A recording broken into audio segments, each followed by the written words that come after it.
Yeah.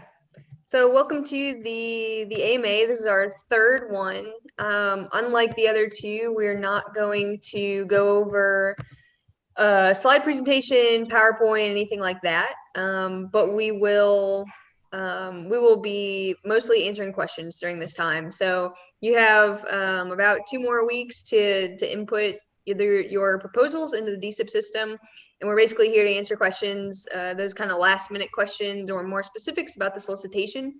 If you would like to see that first video from those first two AMAs, then you're welcome to go to the AFWERX website and you can pull them up there to get that information. But we just didn't want it to be redundant again today. So with that, Leaf, I'll turn it back to you, and pretty much we'll start answering questions from the chat in YouTube. So if you have those, feel free to throw them up there and we'll get through as many as we can.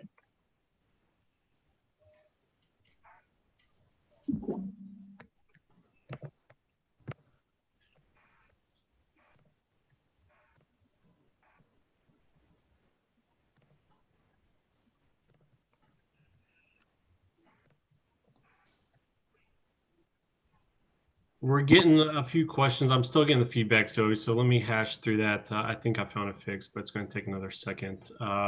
Jimmy, there's some questions on Directive Phase 2. We're getting I'm still getting the feedback. Would you mind answering those?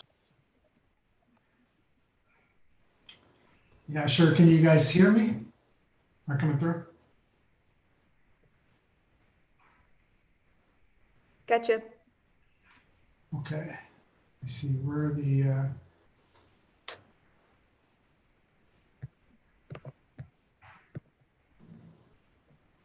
You guys have to bear with us. This is our first time using YouTube. So Jimmy, the first question I see is applying for the Directive Phase 2 tech volume, first part, the non-defense commercial solution. Is that the proposed commercial solution after R&D or what currently exists before R&D? it's what they're proposing is what they need to be putting in for the tech volume on that. Is there a place where I see the questions? Do I have to be on the YouTube for that portion of it? Is it going back and forth? Oh, okay. So the next one is also for Directive Phase 2. For the work plan, how in-depth should the tasks be in Volume 2? Can Volume 2 reference the MOU for more details, since the work plan / tasks can be more detailed without the page limit? That's a good question. Yeah, I would say that they can reference the MOU, but really the white paper should, it's white paper, right? They're talking about, or no, in the Volume 2. Reference more details, work plan can reach more detail. Yeah, just put as much detail as they can about what they're going to be providing. Obviously, then you can reference back to the MOU, but really more of that should still be in that white paper in the Volume 2. And the next one we have, can we apply for the Phase 1 open call more than once for 2 separate topics? I'm guessing you mean 2 separate proposals to the Phase 1 open call, and the answer is yes. As long as they're for different statements of work, you can apply. You can apply for more than one. Yeah, and that's true for both individual topics. So if you can submit multiple proposals to the SBIR Phase 1. You can submit multiple proposals to the STTR Phase 1. You can also submit proposals to across topics, right? So submit one to the SBIR and one to the STTR as well. So at the end of the day, really the left and right bounds there is that you are only able to accept one contract for a given scope of work, right? Another way of saying that is that you can't be paid twice for the same thing, right? Whether it be resources that you're using, whether it be work that you're doing, it has to be unique to a discrete contract. So it can't be paid twice, but that's accepting the contract, right? In terms of submitting proposals, you can submit multiple proposals to any of the topics. And then Jared, do you want to jump on this next one? So for the payment amount in milestones, does this include the direct labor costs? And then the second portion of that question, in what evidence should be given for R&D type labor for software? Yeah. So long story short is the work plan is going to talk about what you're doing, right? That's what you're proposing in the first place. There are costs associated with that work plan, the direct costs, the indirect costs. For STTR, you have mandatory subcontractor costs. There could be lots of different things, right? That kind of gets you up to the total that you're proposing, right? And don't forget, for this for phase one, that total should be $50,000 or below, right? For the direct to phase two, it'll be different, right? So you have to make sure that's targeted correctly. And the milestone chart, right, is how you get paid for that work, right? So you said, hey, the work I'm doing is going to cost 50 grand, right? How are you going to receive that payment essentially, right? And in what way? For phase one, that's kind of a standardized way that we go about doing those the milestones. And what you're going to outline in those milestones, especially for direct to phase two, are going to be is dependent on that work, right? And you can specify whatever you think makes sense, right? We don't direct that you have to have a certain percentage up front, certain percentage at the back, whatever you think makes logical business sense.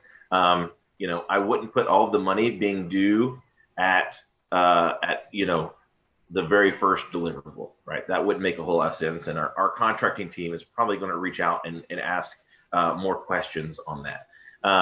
But ultimately, the cost volume is you justifying the cost of your effort to us and the larger team in the government here. And the deliverable schedule that's reflected in the milestones are going to dictate how you'd like to receive payment based on your deliverable schedule and the milestones over time. So I want to make sure that's clear. There's a lot of questions on R&D and software, and it can be a very, very long and difficult answer. Suffice to say, though, that the resources, we are held to the allocation categories in the program limits in terms of what work can be done through these small business programs. It is limited to research and development, and in some cases, we can have test and evaluation as well. And ultimately, our guidance comes in the financial management regulation. And so you simply have to communicate to us how your work plan is R&D, right? How is it not procurement? What work are you doing above and beyond, what is commercially available, right? You have to be showing that the work you're doing is substantive in nature in terms of from the technical aspect. And, that's really what it boils down to. For software, that can be a difficult argument sometimes. And we can have more discussion there, but we could take up, tens of AMAs talking about some of the details there. Exactly right. Hey, Leaf, back with you. Sorry, guys, for the technical difficulties. Like Zoe said earlier, this is our first time doing it on YouTube Live, but we think we can scale this out better and reach more people and not be tied to that 500-person limit that we have on our Zoom call. So thanks for bearing with us over the past few minutes, and Jimmy and Jared and Zoe for crushing it. I want to do quick introductions for us, but first, we're getting a lot of questions in the weeds and seeds, and so you might have missed some of our other AMAs. So this is AMA number 3, or Ask Me Anything. And so just like in the title, Ask Us Anything, you've got everybody that you need to answer the questions on the call, to including our lead contracting officer. So if you saw Christina Croak's email on some of these solicitations, guess what, folks? She's here, she's ready to answer questions, and you've got the program managers on the line as well. So that being said, if you don't know anything about SBIR STTR, we've recorded our previous Ask Me Anything. And so all you need to do to get a baseline understanding of what it is we're talking about, some good reference, is to go to AFWERX.af.mil. Hopefully you can see my screen, click on For Industry, scroll down to SBIR or STTR Open Topics. You'll see these AMA webinars and check it out. Recording of our last one is right there. It's about 20 minutes. It's easy breezy to walk through, and that'll give you a good breakdown, just like Jared was getting into R&D. What is research and development? What is testing? What is all this mess that you guys are referring to? This is where you can go to get a good one-stop shop. Scroll down a little further, it can fill you in some context. If you're our DoD members on the call, this is great. Major Select Steve Lawver right here gives about a 3-minute spiel on the overview of what SBIR is and how it relates to the DoD and how you can participate. Any other DoD members that might be on YouTube right now, just like we went through AFWERX.AFWML for industry, click on for airmen, and you can go to SBIR for airmen and check this out. We have a weekly call every Thursday just for DoD members to ask some candid one-on-one questions. Sky's the limit on what can be asked there. It's Free Line Friday, but on a Thursday. So if you're a member of the Department of Defense and you want some specific questions on what all SBIR and STTR can do for you, go here to this weekly call on Thursdays. Check it out. It's an eye-opener if you have no clue on what it is that this program can do for you and your organization. So I'm Ryan Erickson. I go by Leaf. I've been in the Air Force for about 19 years and been with AFVentures and AFWERX for about the last 2, primarily working on some of these small business engagement efforts. I love what our leadership in the Air Force in general, but specifically AFWERX and AFVentures have put forth on this pilot test that we started in 2018 with about 50 companies looking for these dual use solutions. So the disparity between the amount of funding that the DoD invests in research and development and the amount of funding the private sector invests is the driving factor behind this open topic campaign. So when we're saying open topic, it's vastly different than how SBIR and STTR has been ran since the 80s, since the Reagan administration started this. We're looking for discovering the undiscovered and increasing the industrial base in the Department of Defense for companies that have that dual use solution. We've had some big wins. We've scaled it out from 50 companies in application period to now we're receiving about 1,500 for an application period, which is great. We're seeing some warfighters transition some of these technologies. So if you have never done business with the Department of Defense before, this is a great route if you're a small business to come in and just open the door and get your feet in. But I'm Ryan Erickson. I'm starting to talk too much. We've got a few different verticals that you can participate. If you're in pre-release, STTR is a great way for you to connect. If you have a commercial solution, and that's Jared Evans is the lead for that. And if you have a commercial product, Zoe Walters is the lead for that for SBIR Phase 1. And if you've got a customer you're ready to trial, then with direct to Phase 2 is an option, and Jimmy Colrain is on the line for that effort. So any questions pertaining specifically to those, throw them in the chat and we'll start answering those. And also we have Christina Croak, the lead contracting officer for everything that we're talking about. She's on the line as well. So Chris is on via phone. So ma'am, if we get any questions for you, we'll just ask him over the line. But again, folks, go to our AFWERX.AF.mil, click on AFVentures for Industry, SBIR Open Topics, and then you'll see that AMA recording and we'll give you a good baseline understanding. All right, I jabbled on too much. Zoe, would you mind saying hi? Hey, I'm Zoe Walters, in charge of the Phase 1 Open Topic program, and so here to answer any questions regarding that program, as well as, what happens after Phase 1, if you guys are curious. Hi guys, my name is Jared Evans. Working at AFWERX in Air Force Ventures here, as well as also have a role at the Air Force Office of Scientific Research and transitioning research is on that side of the Air Force as well. I primarily work with the STTR program, which is the Small Business Technology Transfer, which is basically where we're looking to commercialize research. And the companies coming through this program have to have at least 30% of their contracts allocated to a qualifying research institution, to include universities and entrepreneurship centers and a variety of other places as well. Looking forward to speaking with you. Hi, and I'm Jimmy Colrain. I work over at AFVentures, mostly focused on Phase 2. I'll be working in the Direct to Phase 2 program for 20.3. Also work with a lot of the Phase 2 companies on helping them to transition over to hopefully programs of record, and looking forward to working with you as well. Chris Croak, would you mind saying hi, ma'am? Good morning, afternoon. I'm not sure what it is where everybody is, but glad to be here. Sweet, thank you. All right, looks like we got audio still going, which is great. Jared, you answered the phase 2 questions. Jared, would you mind talking to the sitter template? I know for SBIR phase 1, we were adding a template to the solicitation. Is there a template they should go for sitter, the 25-page slide deck?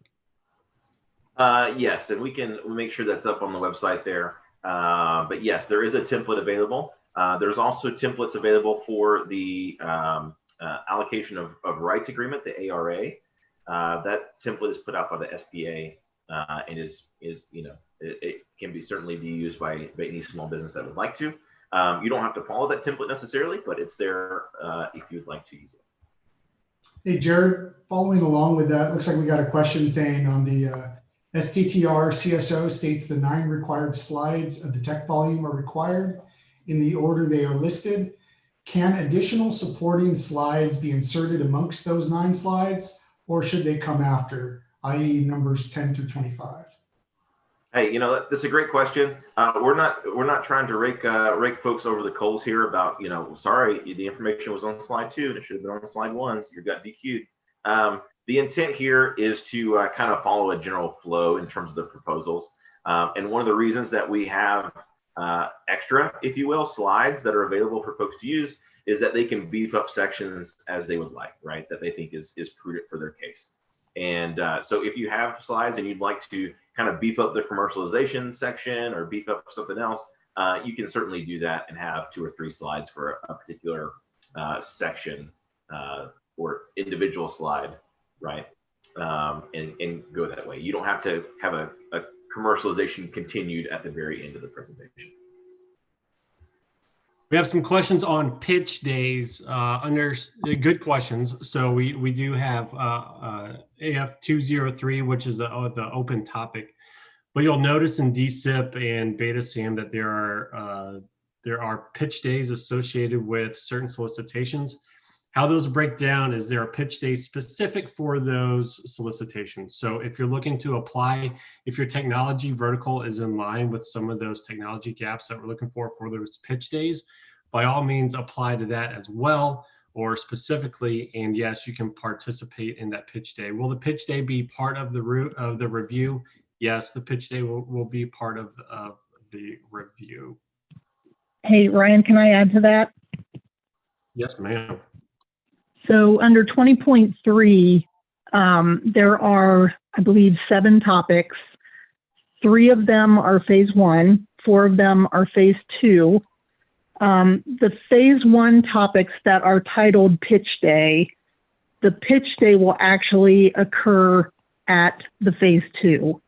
So if you read the topic, it makes that pretty clear that the phase 1 will be the typical, evaluation, award if you're selected, and then the pitch will come at the phase 2. In the direct to phase 2 topics, CSO 2 and 3 are a pitch day at the beginning because it's direct to phase 2. DCSO 4 will not have a pitch day. It's just a straightforward direct to phase 2 topic. And then I think there's going to be a consolidated pitch day for DCSO 1. That would be you guys' open D2P2 topic.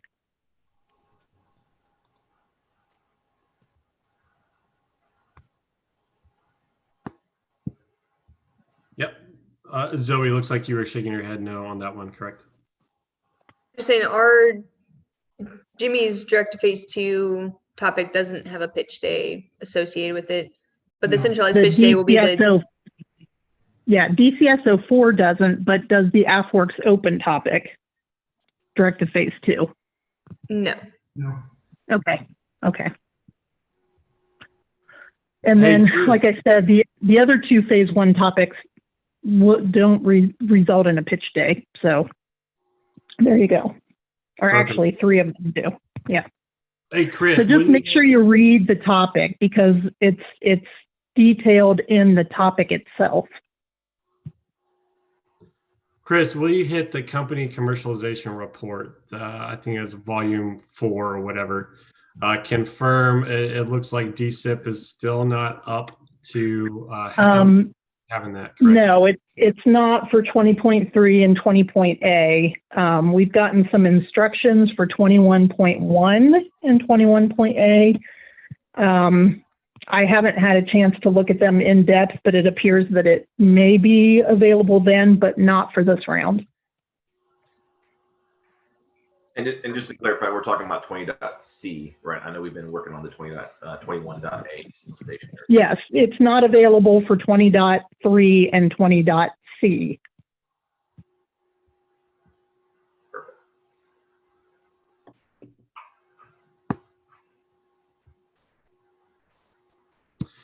Here's a question. Hey, Chris, back me up on this. Eligibility question. So if the PI is on leave without pay, I'm guessing from a government agency, does that satisfy the requirement of not being employed? My gut reaction is no, you're still employed by that federal agency, but would you mind confirming? Well, that would be correct. I mean, the PI actually has to be employed by the small business at least 50% of their employment time. Which means they cannot hold a full-time job with any other entity. And if they're just on leave without pay from the federal government, they are still employed by the federal government, I would assume full-time. So no, that individual would not be eligible. Would it be safe to recommend folks for questions like that to go to the SBIR Sitter webpage or the Small Business Administration for guidelines on that? Yeah, they can. I don't know if it would get down into questions like that, but they can try. The policy directive, I think, is published on the SBA website, so that's a good. The SBA SBIR STTR policy directive has all the eligibility requirements in it, and it's actually not quite as convoluted as some of the other government information that's out there, or you can just always email me and ask. Perfect. Quite a few questions on can I submit to this and can I submit to this? The answer is yeah. You can submit to however many topics you want. And believe it or not, now, folks, you can be selected for additional phase 1. So you can have more than one phase 1 contract. Keep in mind, folks, copy and pasting is not what we're looking for. What helps, what's going to do you a solid favor is if they are specifically different approaches. What Jared was talking about earlier for separate research and development efforts, make sure they are 2 separate things because Chris Croak will not pay for you to do the same work twice. And taking a look, it looks like we got a question. Oops, sorry. Go ahead, Chris. I'm sorry. No, I was just laughing. Oh, actually, a follow-on kind of question. It was saying we did an open phase 1 and turned it into a phase 2. We do a direct to phase 2 open topic for a different project, or do we need to do a phase 1 first? No, you can go directly to the phase 2. You can apply for both. So yeah. We always recommend. It's pretty easy to submit a phase 1 proposal, especially once you have that direct to phase 2 proposal written. So the direct to phase 2 is typically more competitive. And so we do recommend, you might have a better chance at getting an award if you apply for both. You just can't be awarded both for the same statement of work, basically. Yeah, and it seems like some of the questions that I've seen are kind of understanding SBIR and STTR. But we are talking about 2 different programs, right? And so for SBIR, there's 2 different offerings. One, you have the phase 1, and then you also have a direct to phase 2 offering. For STTR, you only have the phase 1 offering, but there's not a direct to phase 2 for STTR. And given their different programs, there are some caveats. So for instance, we mentioned the primary employment for the principal investigator. For STTR, certainly that person can be primarily employed by the small business. They can also be primarily employed by the research institution, right? Which is an interesting thought when if you have someone with a high opportunity cost that wants to kind of branch out and start their own business, they don't have to leave. Tenure professor doesn't have to leave their job at the university in order to do that. That's something they can leverage the STTR program for. And then I see a question about matching funds. So for the 20.3/C round, there's no SBIR match. So if you have a government customer and they want to put forward funds, that's okay. But we're not matching any SBIR dollars with those funds. Yeah, and even to add on to that a little bit, so there's a baseline contract, maximum contract value, right? For phase one, it's $50,000. Phase two, obviously, or the directed phase two in this particular case, is a lot higher. If a government customer has funding, they want to kind of add to that. There are ways to do that. The amounts and the type of money is important, so we can have those. There would be a discussion there, making sure that those are the correct types of funds. But there are ways for them to add money to those phase two efforts. For phase one, it's a standard $50K across the board. We don't add funding up to those phase ones. So we got a question asking, is there a sample 15-slide format for the CSO topics? And the answer is yes. If you go to the BetaSAM website for that CSO, you'll see as one of the attachments the slide deck, also the MOU template if you're going for the directed phase two, and obviously the actual solicitation itself.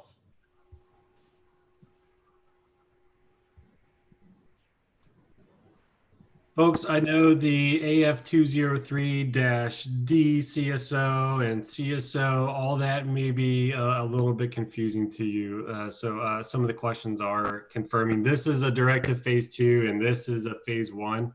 If there is the letter D, as in dog, as in Delta, as in whatever, before CSO, that is the direct to phase two topic. And if there's not one, it's a phase one. Yeah, I completely understand. Looking at it initially, it all looks the same. Yeah, but just like Chris said, if you look through the instructions for a little bit, it'll be pretty blatantly clear.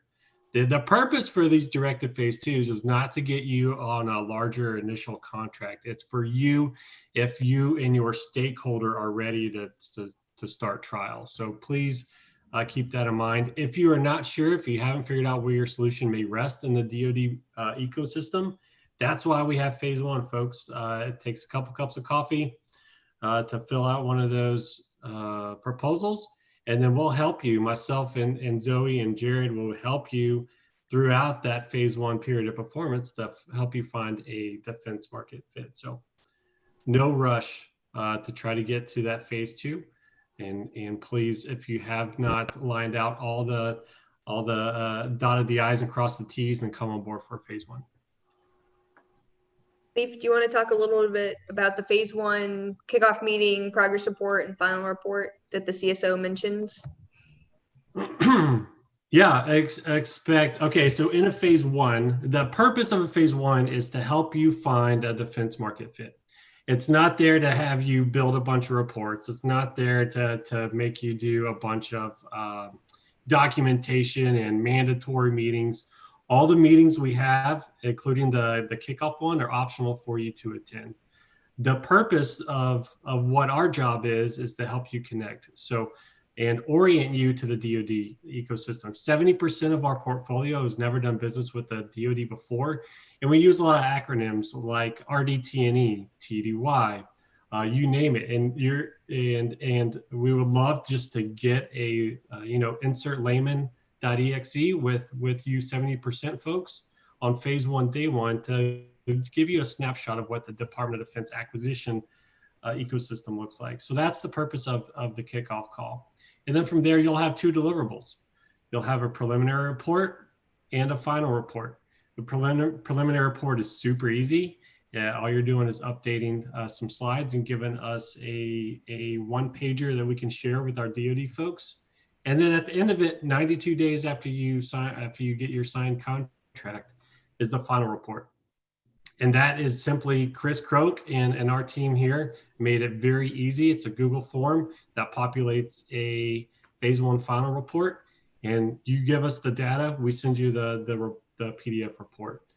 So you're going to spend about 95% of your time not listening to us and making reports for us, but instead reaching out and connecting with DoD stakeholders. Good question. Yeah, and I've actually seen a couple questions along the lines of, you know, understanding customers and that kind of thing. You know, this open topic is called that because it's open to any small business, any technology area to come and find their product market fit in the Air Force and have an opportunity to grow the product offering, grow the company, grow their stakeholder base inside of the defense marketplace and the commercial marketplace as well. And so to that end, you know, I think one of the questions in the chat there was, hey, you know, are customers squadrons? Are they wings? Are they commands? You know, how does that work? And at the end of the day, any Air Force person, right, and that is Department of the Air Force, right, can be a customer, right? Everyone needs materials and needs tools to do their job and accomplish their mission set, right? Certainly, you can have some things that are endorsed by leadership. You can have things that are endorsed by airmen, right? And they all have the same opportunity to go through, right? That's not the only evaluation, you know, kind of piece here, right? You still have to write a proposal that answers all the questions that we're asking in the solicitation. You still have to be eligible to receive awards. There's other things that come along with it. But your customer base, your customers can be anybody in the defense marketplace. We've certainly focused on the Air Force piece of this, right? The term I tend to use is that you have to have an Air Force person driving the bus, right? For phase 2, for instance. You can have a stakeholder base that you know is across the Air Force, across the DoD, and the whole entire federal space, right? There's going to be lots of people who care about what you're doing. But for our purposes here, being Air Force organization, we have to utilize Air Force use cases and personnel to really drive those requirements. So in phase 2, you have to have an Air Force lead, but that Air Force lead can come at most any level, right? And they have to be able to obligate the resources that they're obligating to assist you. But aside from that, there's no requirement for a certain leadership level or a TRL for your product. Over. Thanks, Jared. Chris, we have 2 questions that maybe you could answer. Can you confirm that the company commercialization report is not required for the 20.3 solicitations? Correct. Or for 20.c. Right. So for the SBIR and the STTR. And then Right. Can a sole proprietor apply, or does the company need to be an LLC? We can't award contracts to individuals, but if the individual has set up a company, then they can submit a proposal. Right. I think the only kind of award that can be made to an individual is a grant, and we don't use grants for SBIR or STTR. Right. So they would need that cage code and SAM right. number. Cage done, tax ID. Yeah. Mm-hmm. So I hope that if that didn't quite answer the question, Jordan, go ahead and ask it again, just so we can be sure to get that. Zoe, do you need a letter of support for phase 1? So you don't need a letter of support for phase 1. That's kind of the beauty of the phase 1 is that you don't necessarily know who your customer is. However, if you do have a letter of support from a customer, that can be taken into consideration when doing the evaluations. So it shows that there's Air Force interest in your solution already, but not required.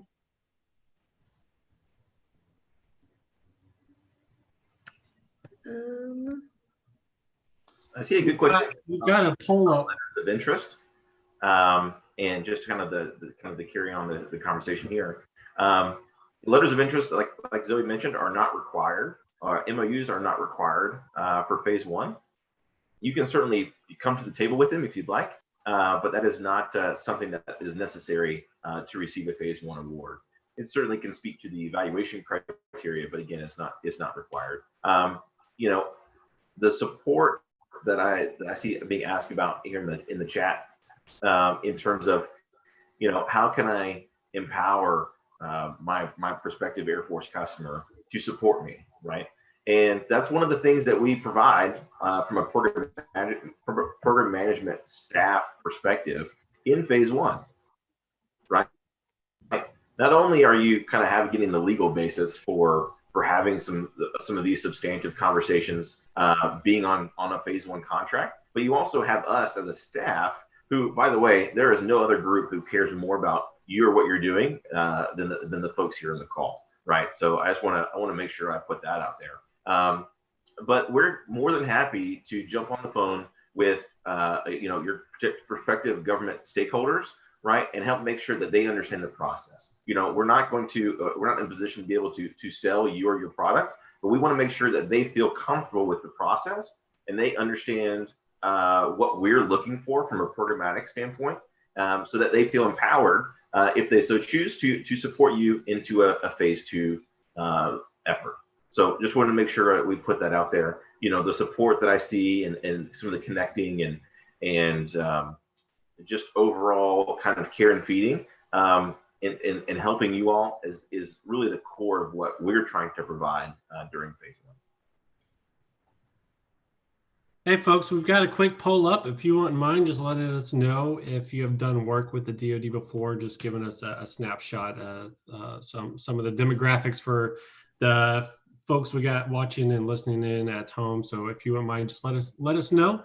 It's pretty easy to go to polyv.com/Ryan386. If you've done work with the DoD before, never, a couple times, or you've hit a triple or got a home run. If you don't mind, just letting us know. Yeah, backing up a little bit, we're in the Air Force, so we'd like to talk about, you know, the 30,000 foot view.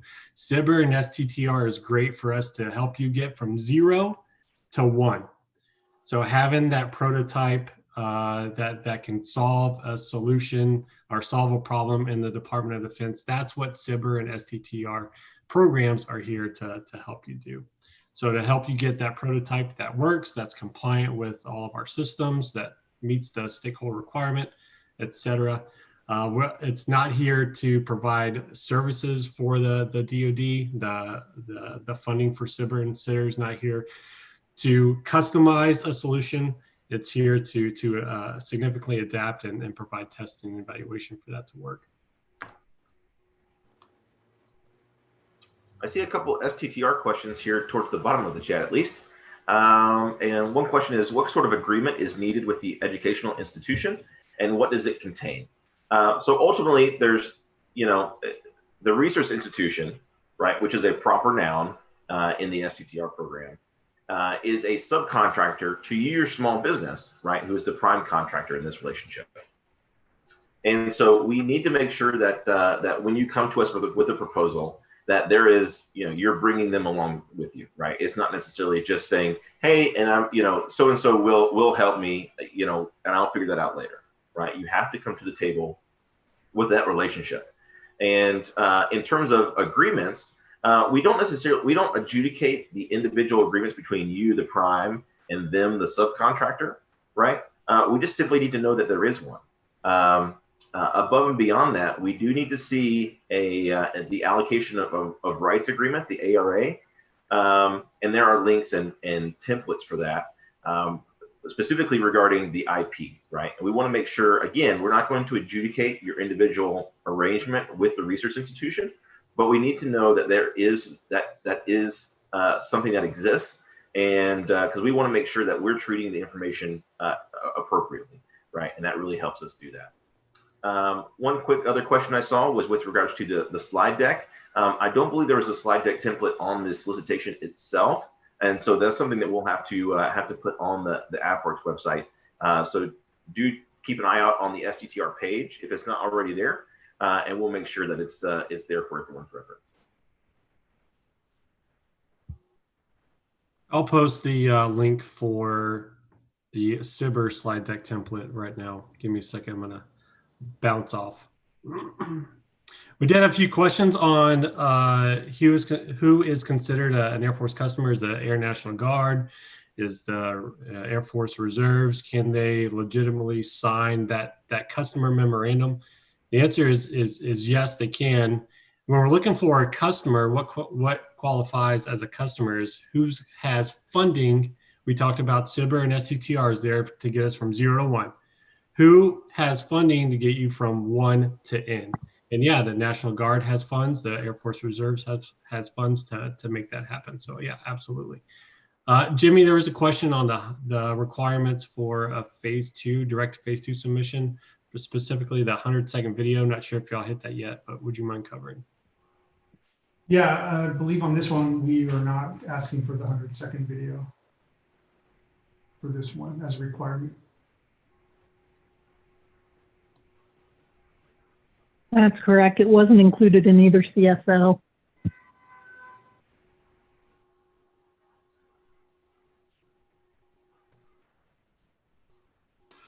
Perfect. Yeah, the intent for that was to lessen the burden for you guys to submit a phase 2 proposal. So we did that. Chris and our team came up with the concept of it was great in the past that it helped us really gain that 30,000-foot view of your proposal, but it also took a lot of bandwidth for the small businesses and some resources to allocate against it. So expect that to come trickling in as you start executing at phase 2. Phase 2 is just simply putting the green paint on your solution and adapting it for government use. But the 100-second videos are great, not only for you, the small business, to share what it is you're doing with the Department of Defense, but also helps our leadership fully understand how your approach is being executed. Hey, Leif, we got a question saying, for future questions prior to the applications actually closing, what's the best email address to send those questions to? Yeah, our help desk is up and they're in the solicitation, I believe on page 1 or 2 of every solicitation. You'll see help desk, and I think it's team.usaf@sibirsitter.mil. Very close because we looked at it earlier, but check out page 1 of the solicitation, go to the help desk. Questions that they can't answer, they'll send to Jimmy, Jared, Zoe, myself, Chris. But yeah, that's the best open door, or the best door to open when you have a question on any of these. USAF.team@afsibirsitter.us.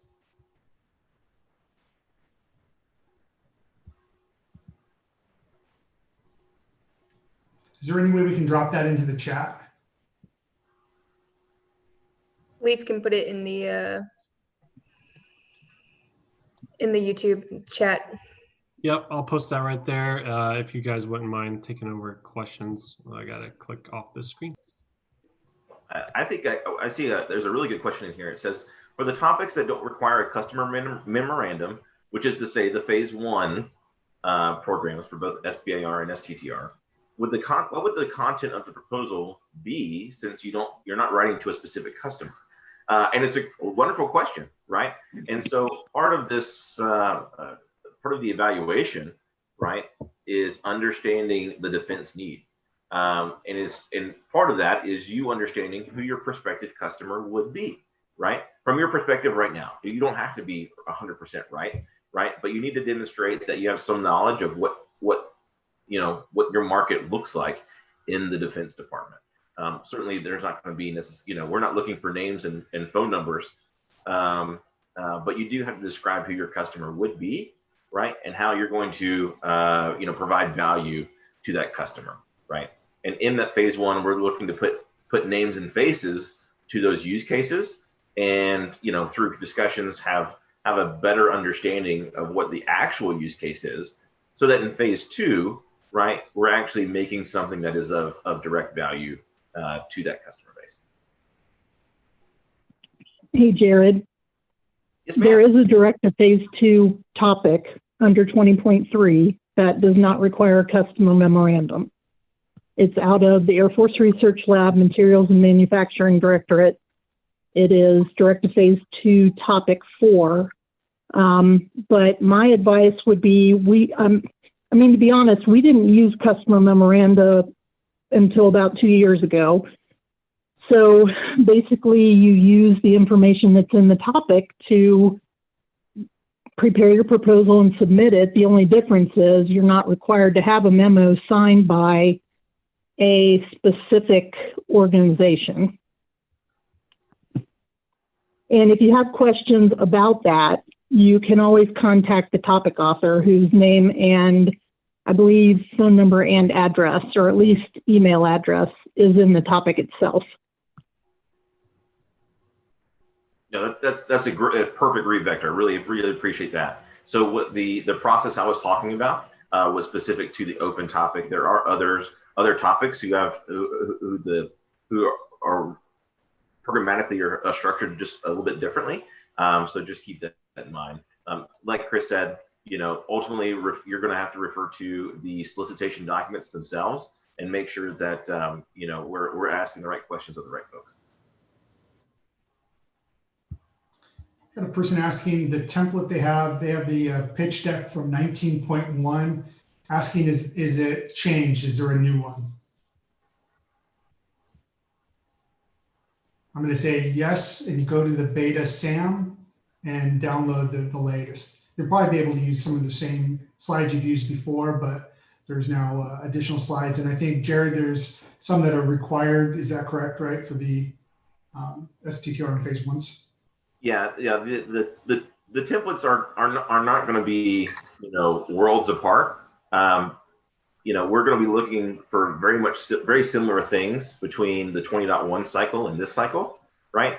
Largely. So you do compare and contrast the template to what is in this current solicitation, the evaluation criteria and the details associated with those, right? But a lot of the same type of things you'll see are shared. We try to make things better every round, so it's not going to be 100% ever, right? We try to keep current. But to a large extent, it could be very similar. Just always defer to the solicitation and the current documents that are out there, so you can make sure that you're compliant with that whenever you're proposing, to have the best chance for selection.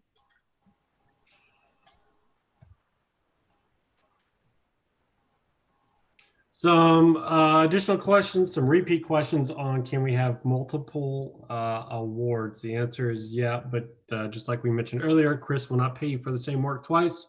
So make sure they are, in fact, the onus is on you, the small business, to first make sure that it's not happening. And if we have to do an audit, we could come after you. And if you've been paid twice, expect Uncle Sam to want to recoup that money. So just watch out for that, folks. We have another poll up. It's very easy. Just click on the map of the US. Let us know where your small business is at. The templates for SBIR that link seems to work great. Keep in mind, folks, those are only templates, and to help gauge you through the submission process, just like everybody else mentioned, the instructions are final. So make sure that you are in line with the instructions. We got a question saying, can we resubmit our 20.1 phase 2 proposal in 20.3 direct to phase 2? You could, but there's going to be some things you need to change to it. MOU needs to be updated. So you're going to have to make sure that whatever the customer that was good for 20.1 is still good. Plus, we've changed the MOU template, so you'll need to do that. If you were not selected during the 20.1, hopefully you've done some things, changed some things around to have improved it so that it'll be competitive for 20.3. The level of competition is only getting stronger. So I wouldn't say just send it back in. There's going to be some changes you're going to have to do. This is Chris, and I just want to add to that. So when you submit to direct to phase 2, an offeror has to prove that they have accomplished a phase 1 like effort, which would be a feasibility study with customer discovery. And the solicitation specifically states that that cannot be completely based on prior SBIR or STTR work. So the offeror would have to detail in their proposal what they have done either on their own dime or under other efforts besides SBIR and STTR to further that solution toward what the Air Force is looking for. If you submit it just based on SBIR STTR work, the proposal will not go forward. Yeah, thanks, Chris. Appreciate that clarification on that.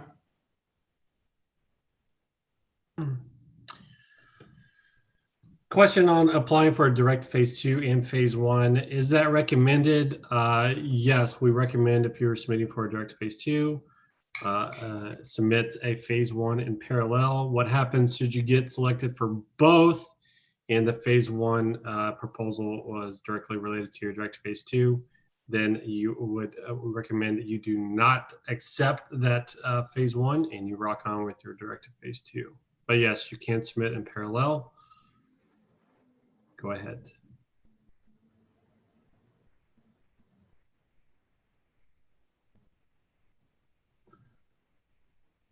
When will the phase 2 proposal decisions awards for 20.1 be available? Good question. We are anticipating another week for us to finalize the evaluations for 20.1 and expect notifications to come out at the end of next week or early the week after.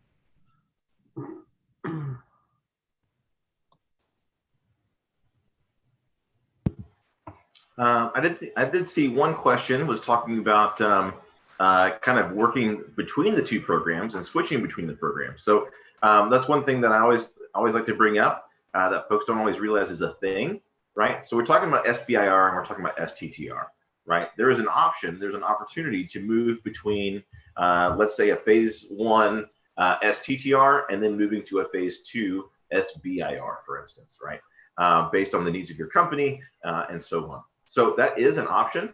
The way that works is that in phase 1, you submit a proposal to either program for phase 1. You go through, we're fortunate enough to receive a contract. You go through the phase 1 period of performance here. At some point, what's going to happen is that we're going to publish, and Chris is going to publish specifically, a set of phase 2 instructions that are specific to that particular cohort, right? There's a set of instructions for SBIR phase 2 and a set of instructions for STTR phase 2. And what happens is if you would like to continue with that current program that you're on, you will respond to those instructions. And if you would like to move to the other program, you can submit to those instructions as well. So there are certain nuances and things we could talk about there. But I just wanted to point out that's how that works. You wouldn't necessarily go through another public facing solicitation like what we're talking about here with 20.3 and 20.c. But that is something that can be done.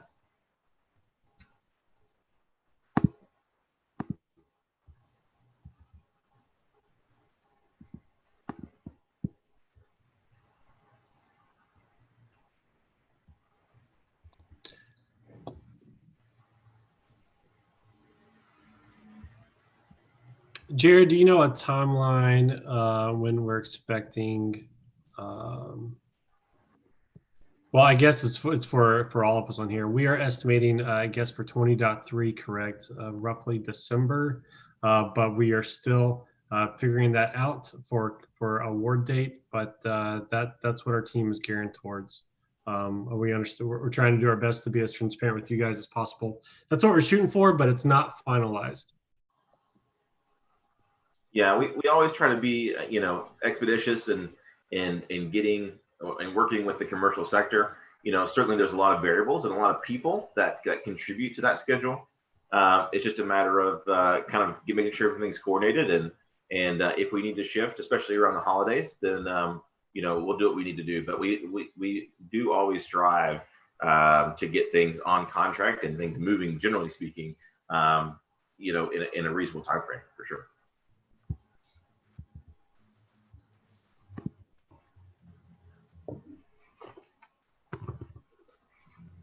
All right, we've got a few short minutes left. Any of the panelists, I'm losing my voice. I'm sure you guys are too. Any of y'all see anything else that we want to hit? Chris, do you have any big ticket items that you want to get off your chest? No, so I will say that, as you've probably noticed, the 20.3 especially, the solicitation is a behemoth. It's like 95 pages. And as one person trying to coordinate between about 8 organizations, there are mistakes made. We have published amendments to both solicitations, so make sure if you have not viewed those amendments, make sure you do that. They basically replace the entire initial CSOs with the added text or the corrected text in red. But there were still a few things that didn't get captured once it got up to OSD. So if you have questions about disconnects between the instructions and the topics, just let me know, because I do know that there are some places where there might be 2 sets of numbers. And the problem is it just takes so long to get changes made to the solicitation that I don't want to constantly have them in a state of churn while people are trying to write proposals. So if you see anything that looks out of line, just shoot me an email and I'll let you know what's going on. Over. Chris, I'm putting your, well, everybody, her email is in the solicitation. You can find that there. Just scroll down to the bottom. You'll see it. Christina.croak@us.afml. Thank you, Chris. Any other panelists, parting remarks? It looks like there's a question a couple times about the MOU. It says the MOU in the staff functions is applicable, providing concurrent section with the Air Force customer entering the applicable office symbol suffice. Really, that section is asking you to put down, in terms of like if you need security base access, you'll put the applicable group from that. If that's the customer, yeah, then have them put their symbols in there. If it's going to be something that you're going to require, so that's something that hopefully for the contract we'll put that in so that we're not having to do a mod later on in your phase 2. Good question. We've talked a lot about templates and instructions. The MOU itself is a template for you and your customer to portray or convey their support for your phase 2 approach. So it's a template. You'll see staff functions in there as applicable. Recommend having your stakeholder fill it out as he or she sees fit. And it's a template. We put as much information on there as we could. Strive for those 2 signatures, end user and customer. End user in the Air Force is who's going to be using your product, and the customer, just like in the private sector, is who's going to be paying for that final result.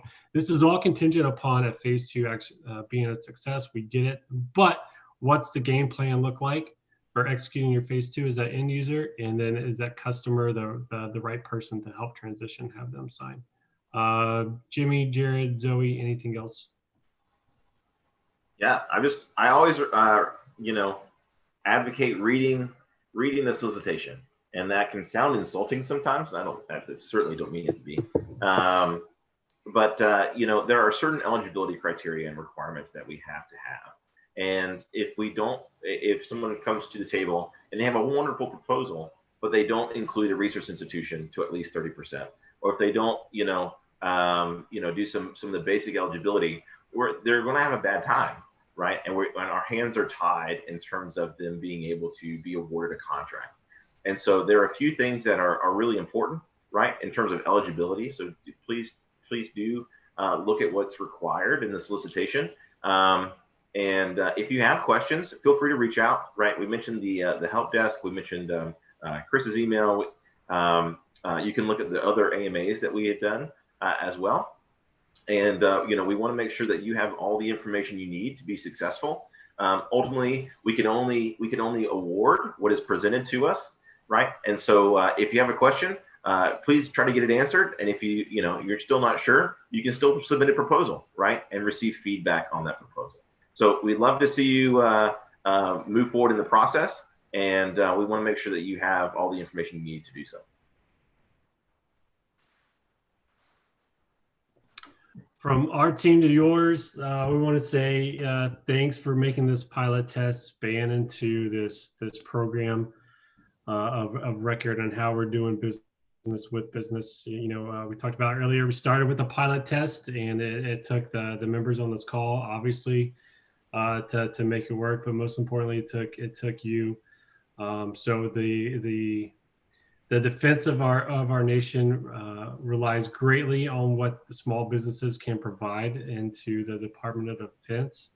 So we look forward to continuing working with you, seeing the proposals, scaling out, solving problems for our war fighters. But it takes you, that small business owner, to jump in and put in a proposal. So please don't delay. Do not wait till the last minute. We're a big fan of it. If you wait till the last minute, it only takes a minute. But we've often seen that there's a lot of problems with the portal when companies wait till the last minute to submit. So if you are ready to submit that sucker, do so now. Solicitations are open. They close back me up on the 22nd of October. So you've got a few weeks, but please do not delay. If the stars have aligned for you to start that trial with your stakeholder, by all means, direct to phase 2. And if you still have some questions on your approach, then come on in for a phase 1 and take those 3 months up to $50,000 for you to do that feasibility study. We appreciate the professionalism that we have seen from the companies that have been working with us thus far has been awesome. Great ambassadors of the program, great Americans to work with. So we're honored to continue this fight with you. All right, that's it. This video will be on YouTube, our YouTube account after this call. We did a beta test last week, and you probably saw a guy fixing his hair. So we know that part works. Give us feedback on this process if the AMAs on YouTube is better or back on Zoom. But we like this approach to where we can have up to however many people can click the YouTube link to get on. Zoe, you are unmute. Did you have anything, ma'am? Nope, that's it. Thanks so much. We look forward to reading your proposals. Thank you, guys. Have a good weekend. Enjoy Monday. Hopefully you have that day off as well. See ya. Bye.